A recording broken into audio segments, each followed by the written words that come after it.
Good morning all of you. എൻ്റെ പേര് അഹല്യ എന്നാണ്. ഈ ഒരു കോഴ്സ് എടുക്കാൻ ഒട്ടും എന്താണ് ഈ കോഴ്സ് എന്നിലോട്ട് വരുമെന്ന് ഒരിക്കലും പ്രതീക്ഷിക്കാത്ത ഒരാളാണ് ഞാൻ. കാര്യം എൻ്റെ അമ്മ ഒരു മെഡിക്കൽ ഫീൽഡിൽ വർക്ക് ചെയ്യുന്ന ആളാണ്. അപ്പോൾ GPH കോഴ്സ് എന്ന് പറഞ്ഞൊരു കോഴ്സ് പഠിക്കാൻ വേണ്ടി ഇതുവഴി KSRTC ബസ് സ്റ്റാൻഡിൽ തൈക്കാട് ഹോസ്പിറ്റലിൽ പോയ ഇൻ്റർവ്യൂവിന് പോയ ആളാണ് ഞാൻ. അപ്പോൾ അവിടെ നിർഭാഗ്യവശാൽ ഞാൻ വെയിറ്റ് ലിസ്റ്റിലായി, എനിക്ക് കിട്ടിയില്ല. അപ്പം ഭയങ്കര വിഷമത്തിൽ തിരിച്ചു വന്ന സമയത്താണ് പെട്ടെന്ന് എൻ്റെ കണ്ണിൽ മോണ്ടിസോറി എന്ന് പറഞ്ഞ ഇവിടുത്തെ ഒരു ഫ്ലെക്സ് കണ്ടത്. എന്തോ ടീച്ചിങ്ങിലോട്ട് വരണമെന്ന് ഒരു ഫീൽഡും ഇല്ലാത്തൊരു ബാക്ക്ഗ്രൗണ്ടാണ്, ഫാമിലി ബാക്ക്ഗ്രൗണ്ടാണ്. പക്ഷേ ദൈവനിയോഗം പോലെ ഈ ഒരു കോഴ്സിലോട്ട് വന്നു.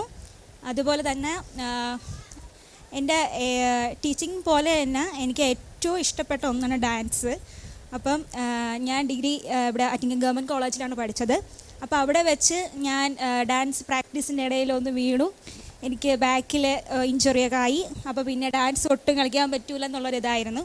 പക്ഷേ ഇവിടെ വന്നപ്പോൾ മാം ഡാൻസിന് ഒരുപാട് സപ്പോർട്ട് ചെയ്തു. ഞാൻ പറഞ്ഞു എനിക്ക് കളിക്കാൻ പറ്റില്ല മാം എന്ന് പറഞ്ഞിട്ടും മാം ഒരുപാട് സപ്പോർട്ട് ചെയ്തു.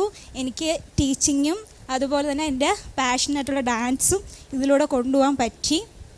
അതുപോലെ ടീച്ചിങ് പ്രാക്ടീസിന് വേണ്ടി ഞാൻ പഠിച്ച സ്കൂളിൽ തന്നെ എനിക്ക് പോകാൻ പറ്റി. അതെനിക്ക് ഭയങ്കര ഒരു പ്രൗഡ് മൊമെൻ്റാണ്. കാര്യം ഞാൻ ടീച്ചേഴ്സ് എന്ന് വിളിച്ചിരുന്ന എൻ്റെ ടീച്ചേഴ്സ് എന്നെ ടീച്ചറെന്ന് വിളിച്ചപ്പോൾ എനിക്ക് ഭയങ്കര സന്തോഷമായിരുന്നു. പിന്നെ എൻ്റെ HM എല്ലാം ഫുൾ സപ്പോർട്ടായിരുന്നു, എൻ്റെ ടീച്ചേഴ്സ് എല്ലാം ഫുൾ സപ്പോർട്ടായിരുന്നു. എനിക്ക് അവിടെ നിന്ന് ഇറങ്ങിയപ്പോൾ തന്നെ ഭയങ്കര വിഷമമായിരുന്നു. മറക്കാനാവാത്ത കുറേ എക്സ്പീരിയൻസ് ആയിരുന്നു. അതുപോലെ ഇവിടെയും മറക്കാനാവാത്ത ഒരുപാട് എക്സ്പീരിയൻസ് ആയിരുന്നു. അതെല്ലാം ഒരുക്കി തന്ന ടീച്ചേഴ്സിന് ഒരുപാട് നന്ദിയുണ്ട്. എനിക്ക് ഒരുപാട് ഫ്രണ്ട്സിനെ കിട്ടി. എൻ്റെക്കാട്ടി ഏജ് കുറഞ്ഞ ഫ്രണ്ട്സ് ആണെങ്കിലും അവരെയും കിട്ടി, കുറേ ചേച്ചിമാരെ കിട്ടി, അങ്ങനെ എല്ലാവരെയും കിട്ടി. Thank you all of U.